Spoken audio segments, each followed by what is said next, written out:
جب اللہ کسی سے ناراض ہوتا ہے تو اس کا لباس اتر جاتا ہے. تو لباس کا مختصر ہوتے چلے جانا یہ کوئی دلیل اس بات کی نہیں ہے کہ یہ بندہ ترقی یافتہ ہو گیا ہے، بلکہ یہ اس بات کی دلیل ہے کہ اللہ اس سے ناراض ہو رہا ہے، اس کا لباس سکڑتا چلا جا رہا ہے. تو لباس کا مکمل ہونا، تینوں مقاصد لباس کے نصیب ہوں. سب سے پہلا مقصد لباس کا پردہ ہے. دوسرا مقصد لباس کا گرمی اور سردی کے اثرات سے بچنا ہے.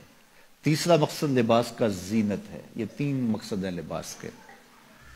پہلا مقصد پردہ، پردے کی چیزوں کو چھپانا، جن کا پردہ میرے رب نے رکھا ہوا ہے.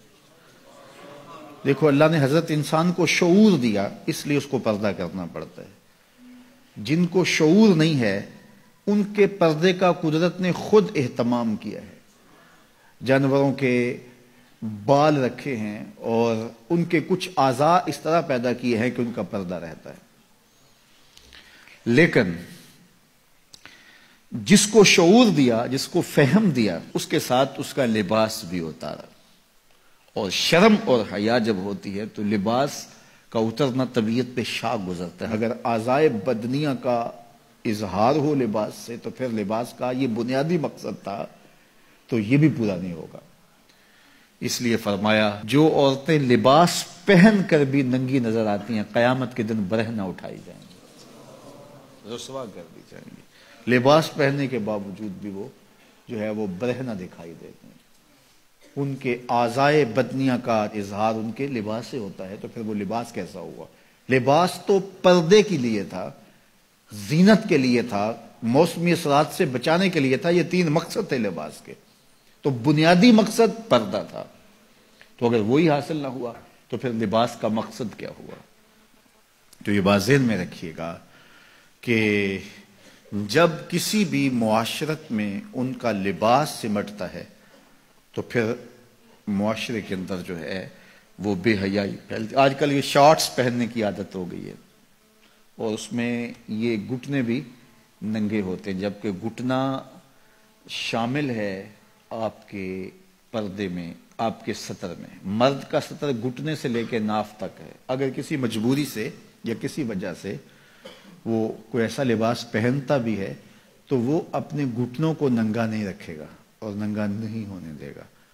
تو یہ اس کے پردے میں شامل ہیں. تو قوموں کا بے لباس ہونا یہ قوموں کی تہذیب کا پتہ دیتا ہے.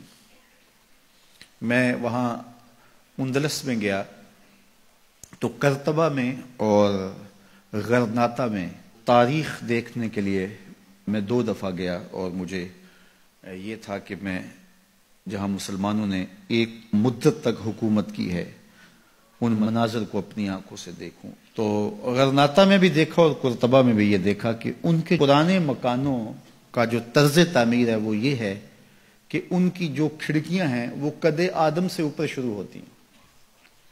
یعنی ہمارے ہاں تو وہ آج کل یہ نیا جو طرز تعمیر آیا ہے کچھ عرصے سے کہ 4 فٹ کی گلی ہم اطراف میں چھوڑتے ہیں اور دیوار اوپر کر کے تو کھڑکیاں نیچے تک لے جاتے ہیں تو تاکہ ہوا کی گزرگاہ آسان ہو. اور جب یہ گلی چھوڑنے کا رواج نہیں تھا تو جو گھر کے کمرے کی کھڑکی ہوتی تھی یا صحن کی کھڑکی ہوتی تھی وہ ڈائریکٹ گلی میں کھلتی تھی. تو اس وقت طرز تعمیر جو مسلمانوں کا تھا اور جو دوسرے لوگوں کا طرز تعمیر تھا اس میں فرق تھا. جو دوسرے لوگ تھے وہ نیچے سے کھڑکی شروع کرتے تھے اور ہم قد آدم سے اوپر شروع کرتے تھے، چونکہ یہ طرز تعمیر بتاتا ہے کہ اندر کوئی حیا والے رہتے ہیں اور گلی سے گزرنے والے شخص کی نظر اندر نہ پڑے. تو میں نے دیکھا ہے کہ مغرب کے اندر تو یہ تصور نہیں ہے کہ قد آدم پہ کھڑکیاں ہوں، لیکن وہاں قد آدم پہ پرانے مکانوں کی کھڑکیاں دیکھی ہیں. تو یہ طرز تعمیر بتاتا ہے کہ مسلمانوں کے خمیر میں حیا رکھا ہے. میرے حضور نے سچ کہا تھا جب ایمان آتا ہے تو حیا آتا ہے، جب حیا رخصت ہوتا ہے تو ایمان بھی رخصت ہو جاتا ہے.